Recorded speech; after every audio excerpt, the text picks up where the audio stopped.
Well, we're cautiously optimistic about what's happened this year. Last year, we had fairly steady year. We saw growth, which was a good thing. So we are predicting the same for this year, as long as things hold true to as they've been running so far. The year started off well. We're new to Las Vegas, but we've been very fortunate in terms of the introductions we've made. We've actually heard that there is going to be an expected, a steady, increase in the business that people are doing. They're going to be probably still choosing very specifically their timeline. They may not move as quickly into some projects, but we have heard from just talking, within the industry that they expect it to continue to go up. Well, 2011 is pretty much shaping up as we expected. We spent a fair amount of resources in 2010 and did a lot of research on what to expect for 2011. And it seems like we've narrowed in on a market that is focusing on smaller projects, not as elaborate as they were maybe 3 or 4 years ago or 5 years ago, but certainly very necessary type projects.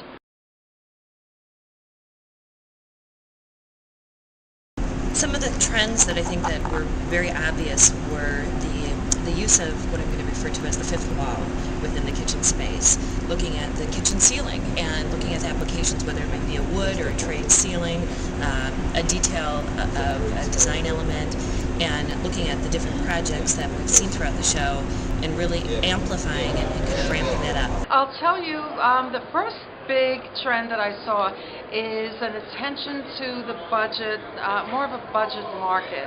It seems that many brands are offering more choices, more interesting choices, putting more creativity into lower price points to really take that market that has shifted. People that have been relying on kitchen remodeling and renovation are now being pushed to look for other products to market.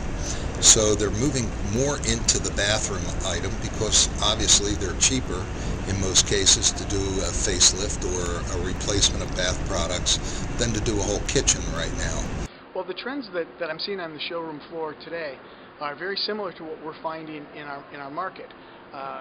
The overall scale of the show is smaller, similar to our project size now. So we see more necessity type stuff. If as you're wandering through the showroom floor, you see a lot of bathroom stuff, a lot of kitchen stuff. Obviously, this is what the show is all about, but it's very much product driven. And with these types of projects, really that's what we are selling to the clients, is very product driven. Lots of contemporary, and that's one of the things that we've started to incorporate more into the showroom. People want that simplistic style. But for us, we're in New England, so it's still fairly traditional as much as people might want. They gravitate towards that style, they'll look at it, they think it's cool, but then when it comes to making the final decision, it still goes to traditional. Neutrals. In cabinetry, in tile, in any product, it's browns. It's anywhere from beige to a brown to a coffee color. Browns in any, even a kind of a gray brown, they are big. Obviously, everyone goes the direction of low and no VOC paint. You can look at the materials they use for countertops, as well as flooring. I think it just depends on each individual client.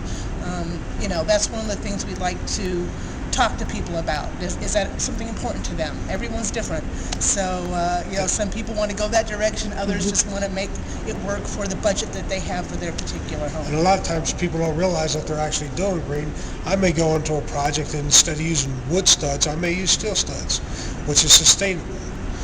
Or we may use the insulation, we may caulk. These things are basic green ideas that can help out with their footprint as far as the energy that they emit into the air. I've seen more attention being given to levers on bathroom types of devices to turn them on and off, and in kitchens as well. so that people that are suffering with arthritis don't have the problem of having to grab a knob and turn it on. So there seems to be more gripping capabilities in the products that I see at this show.